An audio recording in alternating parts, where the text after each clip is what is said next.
प्राकृत प्रशिक्षण YouTube channel में आप सभी का स्वागत है। आज इस वीडियो के माध्यम से आप सभी प्रश्नोत्तर रत्न मालिका पर आधारित प्रतियोगिता के चौथे प्रश्न पत्र के सभी उत्तर प्रश्नोत्तर रत्न मालिका ग्रंथ के अनुसार ही देखने और समझने का प्रयास करेंगे। चलिए प्रारंभ करते हैं। प्रश्न क्रमांक 1। प्रश्नोत्तर रत्न मालिका ग्रंथ की रचना खालिस्तान भाषा में हुई है। 4 ऑप्शन हैं, हिंदी, संस्कृत, प्राकृत और चौथा अपभ्रंश। निश्चित रूप से प्रश्नोत्तर रत्न मालिका ग्रंथ अगर आप देखेंगे तो उसकी भाषा आपको स्पष्ट रूप से संस्कृत सामने दिख रही है। प्रणिपत्य वर्धमानम, ये संस्कृत भाषा है, हिंदी भाषा नहीं है, प्राकृत और अपभ्रंश भी नहीं है। तो इस प्रश्न का सही उत्तर हुआ बी, संस्कृत। दूसरा प्रश्न, खालिस्तान के चरित्र को गहन कहा गया है। गहन से तात्पर्य है जिसकी गहराई ना जानी जा सके, जिसको समझा ना जा सके। 4 ऑप्शन हैं, पुरुष, स्त्री, बालक और ज्ञानी। इसका उत्तर हमें प्रश्नोत्तर रत्नमालिका ग्रंथ के 10वें श्लोक में मिल रहा है। किम गहनम स्त्री चरितम, किम गहनम, गहन क्या है? उत्तर, स्त्री का चरित्र गहन है। तो यहां पर दूसरे प्रश्न का सही उत्तर हुआ बी, स्त्री। तीसरा प्रश्न, जंगल का पर्यायवाची शब्द है। 4 ऑप्शन है आपके पास, अरण्य, तितिक्षा, खल और योषित। इसका उत्तर हमें मिल रहा है श्लोक नंबर 22 में। यहां पर कस्माद्विजितव्यम संसारारण्यतः सुधिया, संसारारण्यतः, संसार अरण्यतः, संसार रूपी अरण्य से। यहां पर अरण्य शब्द का अर्थ है जंगल। तो फिर इस प्रश्न का सही उत्तर हुआ ए, अरण्य। प्रश्न क्रमांक 4, राजर्षि अमोघ वर्ष ने किसको सुख देने वाली कहा है? 4 ऑप्शन है, मैत्री, दया, शिक्षा और सामर्थ्य। श्लोक नंबर 15, का सुखावहा मैत्री। का यानी क्या, सुखावहा, सुख को आवहा, प्रदान करने वाली। सुखावहा क्या है, सुख को प्रदान करने वाली क्या है? और उत्तर दिया गया है मैत्री। मैत्री ही सुख को प्रदान करने वाली है। तो यहां पर इस प्रश्न का सही उत्तर हुआ ए, मैत्री। 5वां प्रश्न, निम्न में से किस स्थान पर यत्न अवश्य करना चाहिए? यत्न का मतलब है प्रयत्न, किस स्थान पर प्रयत्न जरूर करना चाहिए? 4 ऑप्शन है, विद्या के अभ्यास में, सत औषधि में, दान में। और अगर ये तीनों ही स्थान पर प्रयत्न करना चाहिए तो आपका उत्तर होगा उपर्युक्त सभी स्थानों पर। इसके लिए हम सभी श्लोक क्रमांक 18 को देखेंगे। इसमें लिखा हुआ है, कुत्र विधेयो यत्नो विद्याभ्यासे सदौषधे दाने। कुत्र कहां पर, विधेयः यत्नः, यत्न कहां पर किया जाना चाहिए, यह प्रश्न है। और इसके उत्तर में विद्याभ्यासे, विद्या के अभ्यास में, सदौषधे, सत औषधि में और दाने, दान में, ये 3 उत्तर दिए गए हैं। तो हमारा इस प्रश्न का सही उत्तर है डी, उपर्युक्त सभी स्थानों पर। प्रश्न क्रमांक 6, मुक्ताभरणाः, इस पद का क्या अर्थ है? 4 ऑप्शन है, वस्त्रों से मुक्त, आभूषणों से मुक्त, रत्नों से युक्त, मोतियों की माला। अब इसके लिए हम सभी श्लोक क्रमांक 28 को देखेंगे।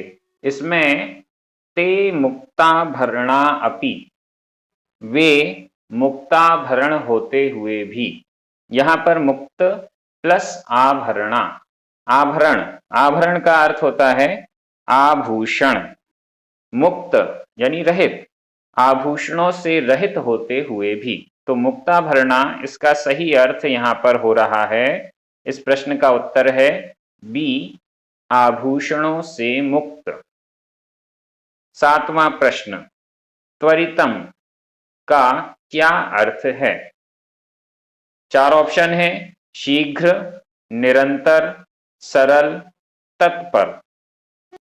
श्लोक क्रमांक 4 पर पहुंचिए। पहला ही शब्द लिखा हुआ है त्वरितम। त्वरितम किम कर्तव्यम विदुषा संसार संतति छेदः। त्वरितम शीघ्रता के साथ, शीघ्रता से, किम क्या कर्तव्यम करना चाहिए, विदुषा विद्वानों के द्वारा। उत्तर है संसार संतति का छेद, संसार की परंपरा का छेद किया जाना चाहिए। तो यहां पर त्वरितम शब्द का अर्थ हमको मिल रहा है शीघ्र। इस प्रश्न का सही उत्तर है ए, शीघ्र।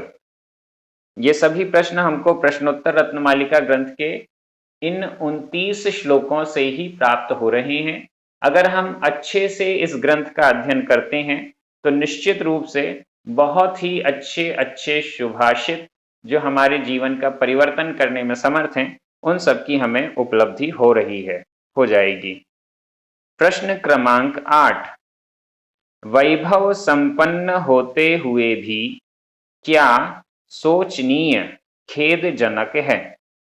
वैभव का अर्थ होता है धन संपत्ति।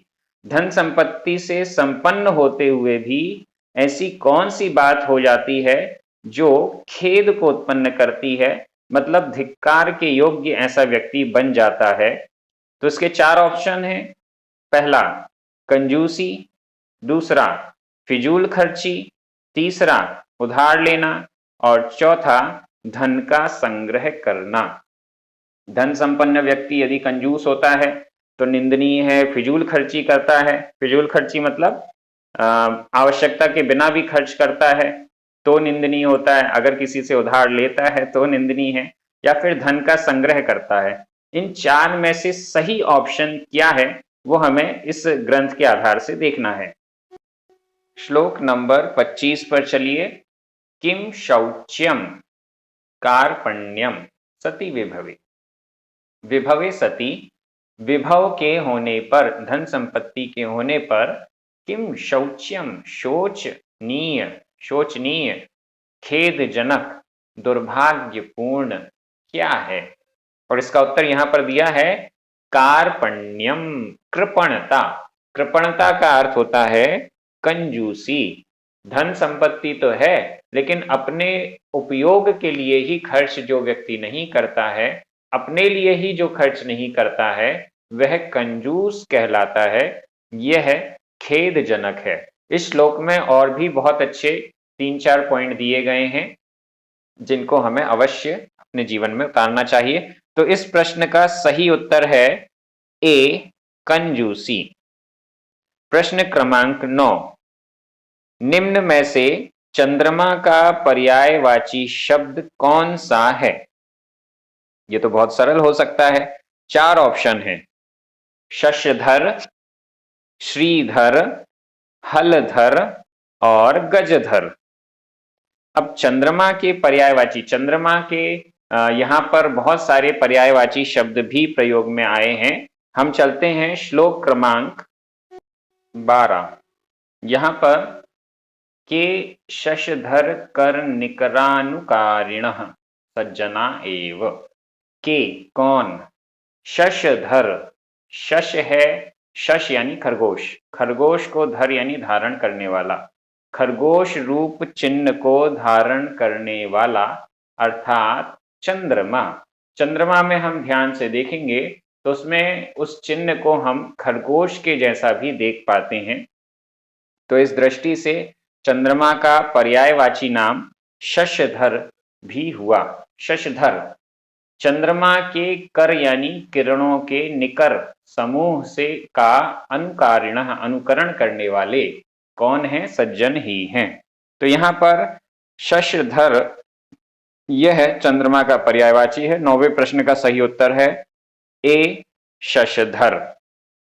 10वां और अंतिम प्रश्न, निम्न में से किनको लुटेरा कहा गया है?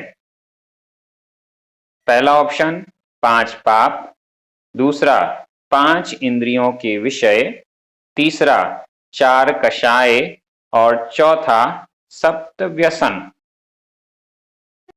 इसका उत्तर हमको श्लोक क्रमांक 7 में मिल रहा है। केच दस्यवो विषया। दस्यवो, दस्यवः यानी दस्यु। दस्यु का अर्थ होता है लुटेरा और दस्यवः यह बहुवचन है तो हुआ लुटेरे। के कौन?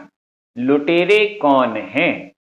ऐसे लुटेरे जो हमारे आत्म धन को लूट लेते हैं, ऐसे लुटेरे कौन हैं? उत्तर विषयाः। विषय, पंचेंद्रिय के विषय ये लुटेरे हैं। पांचों इंद्रियों के विषय स्पर्शन, रसना, घ्राण, चक्षु और कर्ण, ये 5 इंद्रियां हैं। स्पर्शन इंद्रिय का विषय है स्पर्श, रसना का रस, घ्राण का सुगंध या दुर्गंध जिसे गंध भी कहते हैं, कर्ण इंद्रिय का शब्द। इस प्रकार से पांचों इंद्रिय के जो विषय हैं उनको लुटेरा कहा गया है। इस प्रश्न का सही उत्तर है बी, 5 इंद्रियों के विषय। इस प्रकार से यह प्रश्न पत्र पूरा हो गया। इसके आगे के और भी प्रश्न पत्र हैं, उन सभी के उत्तर आपको इस चैनल में मिलेंगे। सब्सक्राइब जरूर करें, वीडियो को लाइक भी करें और अपने सभी मित्रों को शेयर करें। इस चैनल पर 700 से अधिक वीडियोस हैं जिनमें प्राकृत जैनागम के ग्रंथों का स्वाध्याय कराया गया है, प्राकृत भाषा का अध्ययन कराया गया है।